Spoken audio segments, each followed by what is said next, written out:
Hello everybody, RexTempus, Time Traveler here, coming at you with another Roblox video, but more importantly another... Really, Beckham, you just walked right through it. Wow, this is a terrible place to do an intro. Playing Theme Park Tycoon, here to talk about kind of the two greatest mistakes that most people make, because I have been playing Theme Park Tycoon for something like 5 years or so. And I've visited a lot of people's parks. I have several parks of my own. So I can say that I've seen this problem come up more and more over and over on different people's parks. And the first one you can see pretty easily right here, it is garbage or the lack of a trash can. I know that trash cans really don't look nice, but you see NPCs do actually ask for trash cans. And you may say, well, why is it a problem to not have a trash can? Isn't it better than looking at the garbage than it is to look at the trash can? And I would say, seriously? I mean, if you walked into a real life park like this, you saw garbage everywhere, you'd probably be like, ew, no. But more importantly, why is it important to you to put trash cans all around?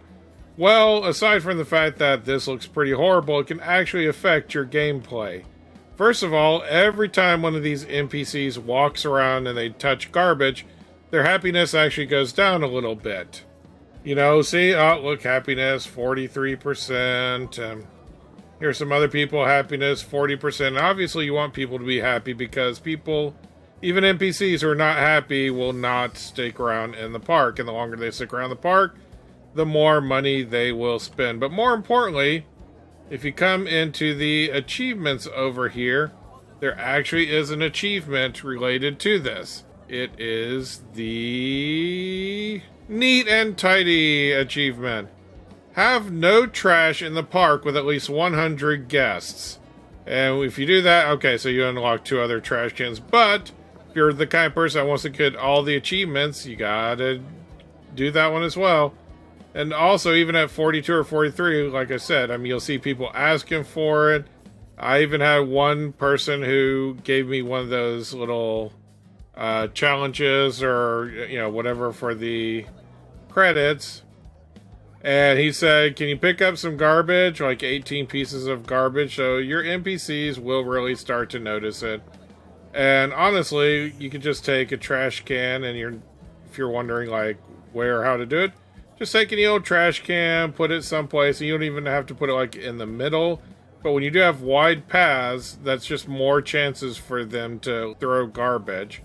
And you'll have to put your trash can kind of in the middle, but you just put around a trash can, and then of course you do have to press F to go around. But look at how you can clean up the garbage. You just using your legs like a little broom. But once the garbage is picked up, you have a trash can strategically placed.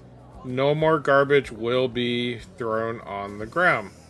Therefore, your NPCs stay happy, but more importantly, if you're the kind of person that wants to get likes on your park, which I imagine is pretty much all of us, you want a park that's going to be neat and tidy, because I know if I come into a park and there's garbage all over the place, I'm not as likely to come in and give it the old thumbs up. Oh, see? Now we notice that there's a piece of garbage here. So all that means is that the NPC is too far away from there. So all we gotta do is just pick this garbage can, or we can take one of these new garbage cans that you would have just unlocked and put it down here. And of course then you do have to get rid of this one. And you will have no garbage. It will actually walk up and see, you can see them throw something into the trash can, which, I mean, that could be kind of neat in of itself to watch them throwing stuff away, because they literally will throw it into the trash can. So that's one of the most common mistakes that people make when they're making parks. The other has to do with what are called queue paths.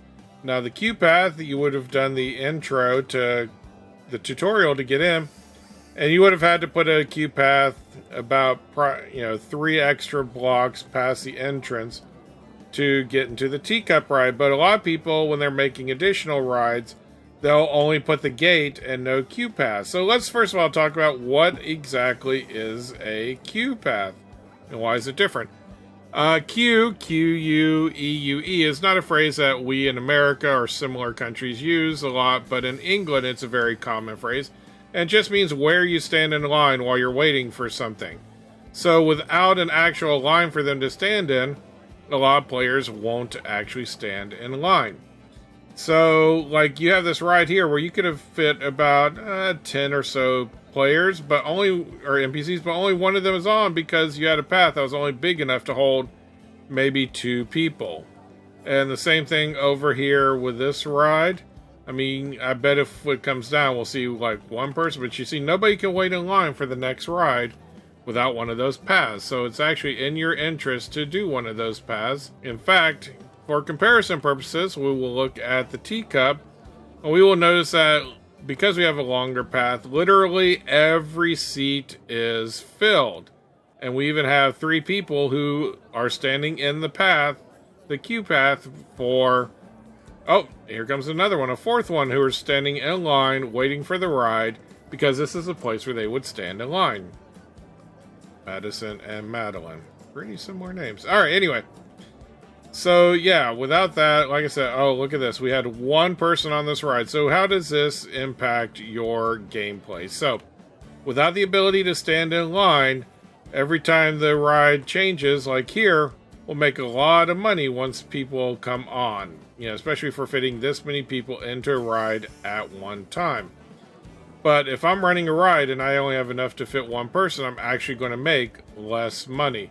So, if you're the kind of person, the player who wants to make money quickly, which again, if you're playing this game, you want to be making money because that money can be used to make new advancements within the park.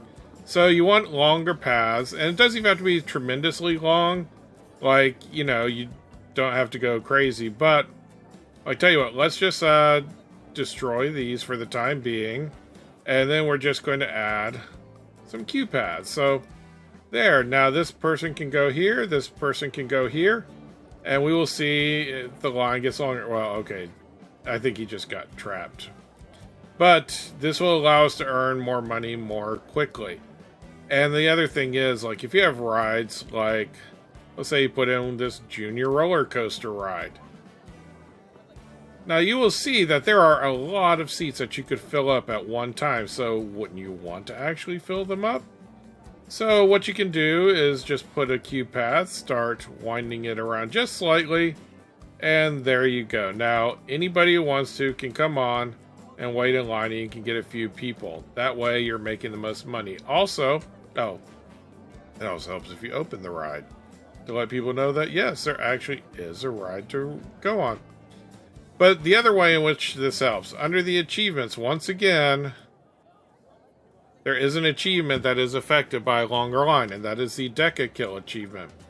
I will be doing a video on that shortly, but what you have to do is you have to get 10 people on a ride, and then they have to die. So in order to do that, you have to get 10 people who are waiting in a line. And if your path is just 1 block, or even this long, you can't fit 10 people waiting into the line. So you have to create a longer queue, actually quite a long queue path, in order to make sure you have enough people going on the ride when you try to kill them.